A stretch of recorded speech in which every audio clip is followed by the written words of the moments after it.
ever, like, completely misread a room, Yeah. like said something totally normal for you, and it landed, well, weirdly. Oh, It's yeah. like, makes you realize how much, I don't know, how much our words really matter, even like the little subtle things.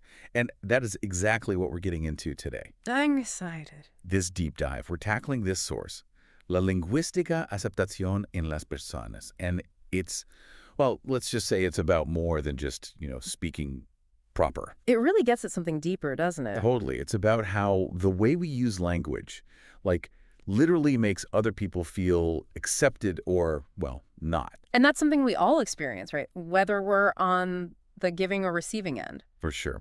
And this source, it talks about this idea of language fingerprints, which, okay, sounds kind of technical, but it's actually pretty simple. Basically, it's the idea that each of us, we all have these little quirks in the way we talk. Things like, I don't know, think about how differently you'd greet, like, your best friend versus your boss. Oh, absolutely. Or like how your tone totally changes if you're super excited about something versus trying to be serious. Yeah, yeah. Even like, are you a good morning person or more of a morning? Exactly. All those little things, they add up, right? Yeah. That kind of paint this picture of, like, who we are, where we come from. It's like our own little dialect. And what I find fascinating is how much those fingerprints, they often reflect like deeper cultural value. Interesting. You're going to have to unpack that one. Okay, so for example, a culture that really values direct communication, they might have, shall we say, blunter ways of saying no. Makes sense. Whereas another culture that might prioritize harmony or politeness might use softer language, more roundabout expressions. Oh, okay. I see what you mean. Like, it's not just about the words themselves, but the unspoken rules around them. Exactly, and those unspoken rules, they're everywhere. So how does all of this, how does it connect to this whole idea of acceptance? Well, imagine this. You travel to a new place, right? Yeah. And suddenly you're surrounded by completely different language fingerprints. Different slang, different gestures, different everything. Okay, yeah, I'd be so lost. It can be disorienting, even isolating, and it can lead to misunderstandings. But here's the thing. When we take the time to actually understand those differences, Yeah. to appreciate like the why behind the words, that's where acceptance starts to happen. Because it's about recognizing that communication, it isn't one size fits all. It's like meeting people where they are linguistically. Exactly. I love that. And, this source, it doesn't shy away from some of the trickier aspects of language either. Yay. It talks about this idea of inclusion and exclusion, how the words we use, even if we don't mean to, can either welcome people in or make them feel like they don't belong. Which is so powerful, right? Because often it's not intentional, it's just habit. Totally. One example that really, really got me thinking was this whole debate around reclaiming derogatory terms. Yeah, it's a big one. Like, you have certain groups who are trying to, I guess, take ownership of words that have historically been used against them. Yeah. And it's complicated, right? It really is. Because on the one hand, these words carry so much baggage, so much pain. But on the other hand, this act of reclaiming, it's also about power. It's about saying, this word used to hurt us, but now we're taking back control.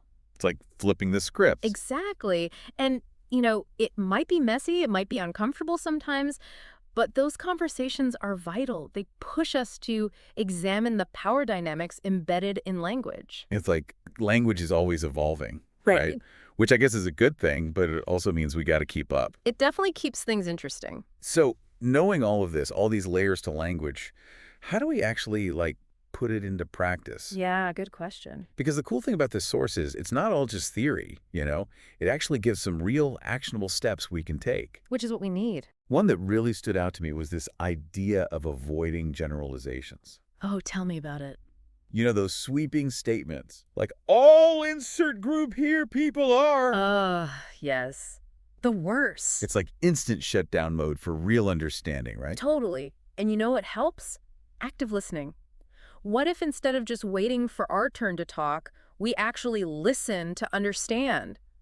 To learn something new, even. Instead of just, prepping our response in our heads. Exactly. It's about approaching conversations with curiosity. I love that. Okay, but also, gotta be real, language is constantly changing. Oh, 100%. Like, I remember when lit went from meaning, a fire was lit to suddenly being like, oh, that party was lit. Right. Language never sits still, and honestly, that's part of the fun. It's true. But it also means we can't get too comfortable, can we? Exactly. We have to be open to that evolution, to keep learning and adapting as the world changes around us. And the beautiful thing is, nobody has it all figured out. We're all learning as we go. It's like an ongoing process. Precisely, a lifelong journey of language discovery. So I guess, like, the big takeaway here is that words matter. Yeah, Like, IAA. absolutely. We're not just communicating information, we're shaping perceptions, we're building or breaking connections. Right. And we're constantly influencing how accepted people feel, whether we realize it or not. And that's powerful. So powerful. So as you go about your day, think about your own language fingerprint, Yes. how it might be landing with the people you interact with. Because even small changes, just a little bit of awareness, can make a world of difference. Couldn't agree more. It starts with each of us. And that's our deep dive into the power of words.